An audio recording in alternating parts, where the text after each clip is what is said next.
Hi, this is Cheryl Hazzard.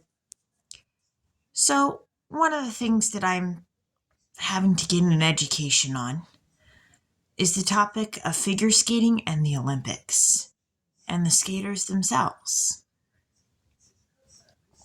and the issues that they may face, injuries. There's the age that they are when they're competing. Are they ready? And some may handle the pressure better than others. And then there's what is unseen.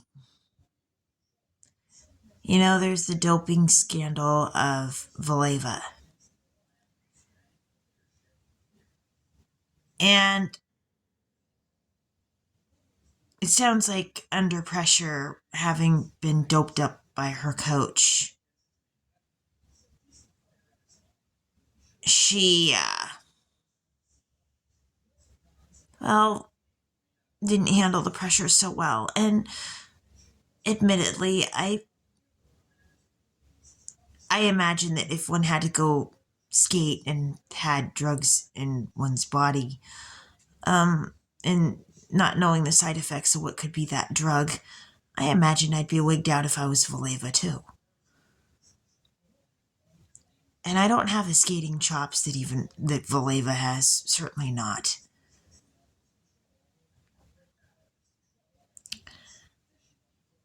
But the question that I thought of is it the matter of the age, or is it that it was inappropriate for her to be left alone with the coach that was toxic? And should all skaters be watched with their coach as a safety precaution? Or are there some coaches that are just known to be better coaches? And so maybe there needs to be a certain amount of supervision at these competitions. Does the level of supervision need to be upped at the competition so that the skaters are safe? And there is the matter that, they are young. And so it's not just what happens at the competition, it's about the news and the press afterward.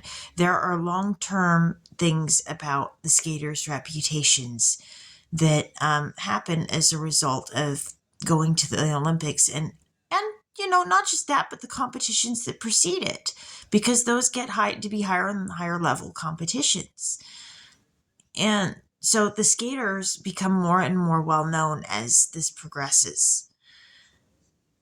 And these are people that can get injured, and they're twisting and contorting and risking hurting themselves in a jump. And there's musculoskeletal injuries.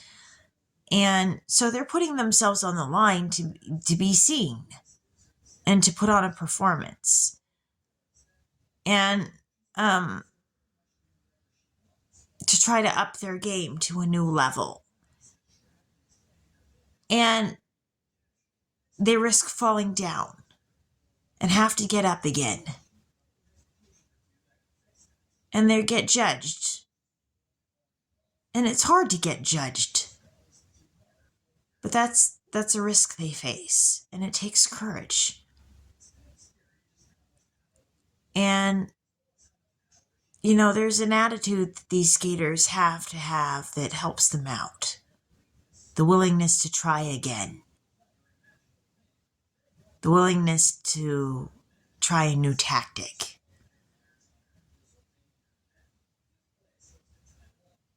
And learning from what works and what doesn't. And life is like that too. And, Valeva, I heard she came back and skated after that whole debacle went down. And, that took courage for her to do that. And it takes courage for all the skaters to come back and skate after they fall down, after they get hurt. It takes courage, no matter what age you're at. No matter how old you are, that takes courage.